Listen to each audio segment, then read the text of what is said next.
Welcome sa Durs TV. Kung interesado ka sa ganitong news, huwag kalimutang isubscribe ang ating YouTube channel. Maraming salamat! Welcome po ulit sa ating panibagong update tungkol sa Kim Pao. Ihahatid ko po sa inyo ang pinakabago at pinaka-latest na mga kaganapan tungkol sa kanila.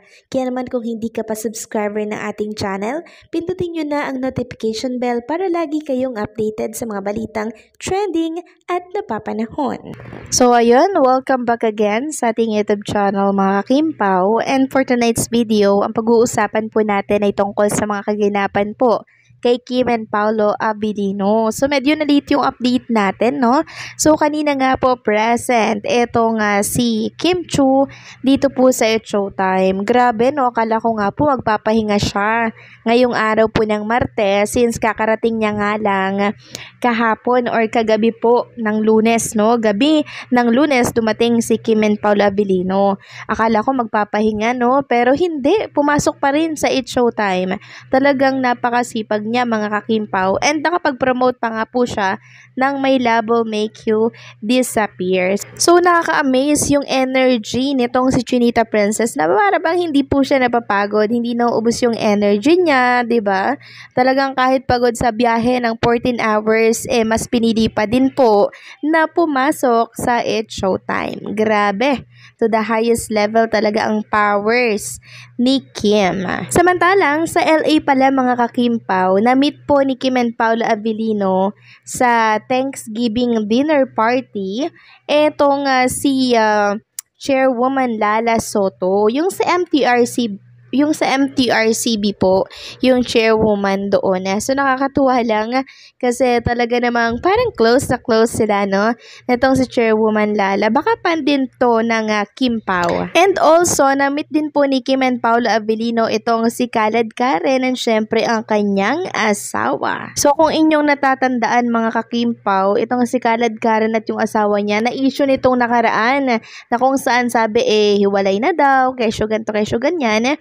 So, dito sa picture na to, napaka-clear na hindi naman hiwalay, at katunayan ay nakasama nga ni Kim and Paolo dito po sa Los Angeles, California. Samantalang, talakayin naman natin ang tungkol dito sa Instagram story po ni Chinita Princess kahapon. Sabi kasi dito sa caption, "Bye LA, thank you for the fun weekend. This weekend, see you naman sa Cebu, Jensen, and Coronadal." So, sa video na yan or sa reels na yan mga ka-Kim Pao, lagi pong kasama na si Paolo Abilino. Pero eto nga po ang napansin ng mga netizen at ilang mga fans, no, ni Kim and Paolo Abilino. Bakit daw hindi daw magkatabi si Kim and Paolo? Bakit daw meron daw pagitan yung upuan ni Kim and Paolo? So issue na naman sa kanila yan. Tinatanong na naman nila kung bakit daw. Siguro daw may tampuhan ang dalawa, na which is wala naman. Mga pagod lang po si Kim and Paolo Abilino. Ikaw ba naman yung 14 hours na naglakbay dyan sa kalangitan, di ba? Hindi ka ba niya na mapagod? Sabi kasi ng iba, ang tahimik daw ni Paolo, parang walang gana, kesyo ganto, kesyo ganyan. Ayun nga po, pagod po si Kim and Paolo sa biyahe. Kaya wag na po natin gawan pa ng kung ano-anong kahulugan yung kanilang mga itsura dyan. 'Di ba? Sabi dito ng isa, nabasa ata ni Kim yung mga comment na may tampuhan issue na yan.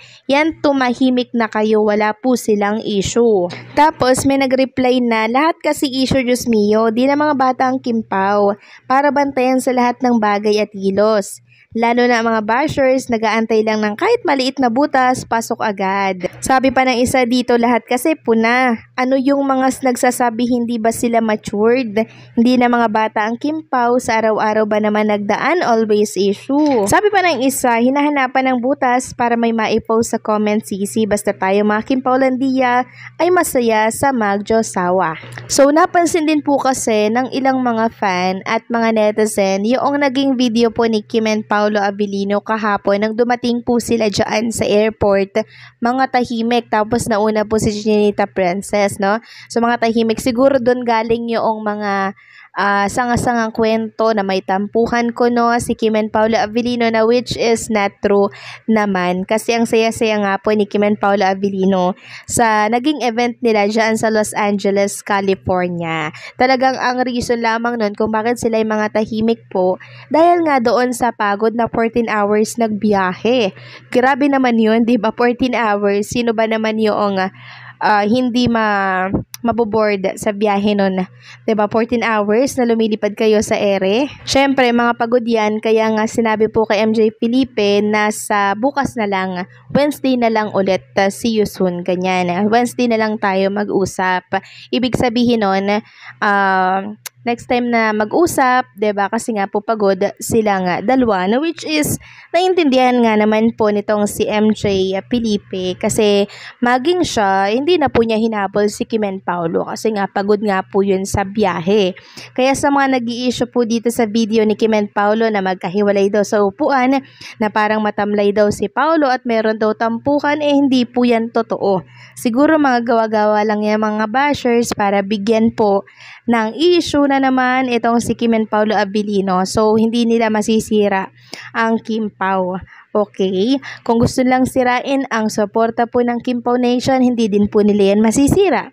Dahil matatag, matibay na po ang pagsuporta ng mga Kim Pao Nation kina Kim and Paolo Avellino. Kaya kayo mga bashers dyan, manahimik na lamang kayo dahil walang katuturan or walang mapupuntahan yung ginagawa ninyong mga issue tungkol kay Kim and Paolo. So, para bang ang dating po mga kakimpaw, itong mga kwentong to ay nanggagaling sa kampo po nitong mga fan ni Jay, 'di ba? Parang nawawalan na sila ng pag-asa po sa kanilang iniidolo at dito kay Paolo. So, once kasi na si Paolo na po ang umayaw, 'di ba? Sana tigilan na po nila kasi si Paolo po ay may chinita princess na. At si Paolo din, si Kim po ang gustong makatrabaho ng paulit-ulit kasi yung mga naging leading niya in the past na mga project niya, 2 beses lang talaga niya nakakatrabaho. Pero hindi lumalagpas doon. Pero kay Chinita Princess, ilang beses niya nang nakatrabaho. 'Di ba? 3. Tapos may upcoming serye pa po si Kim and Paolo Avellino na kung saan ay kina-excitan po ng marami. And I'm sure gusto niya na ding malaman kung anong teleserye yan. So bago i-anunsyo yan, suportahan muna natin etong My Love Will Make You Disappear na showing na by March 26, 2025. Naku, wag niyo pong palalagpasin yan dahil super ganda nito. Magkahalong emosyon ang inyong mararamdaman, magkahalong kilig, comedy, grabe, halo-halo na po yung emotion na mararamdaman ninyo pag napanood nyo ang mismong pelikula ni Kim and Paolo Avellino by March 26. For sure, viral and trending na naman ito nationwide. Talaga namang pag-uusapan ng mga Kim Pao Nation at mga casual netizen. Malamang mga bashers, manonood din po yan. So, paano hanggang dito na lamang po ang update natin at maraming salamat sa patuloy po na pagsuporta.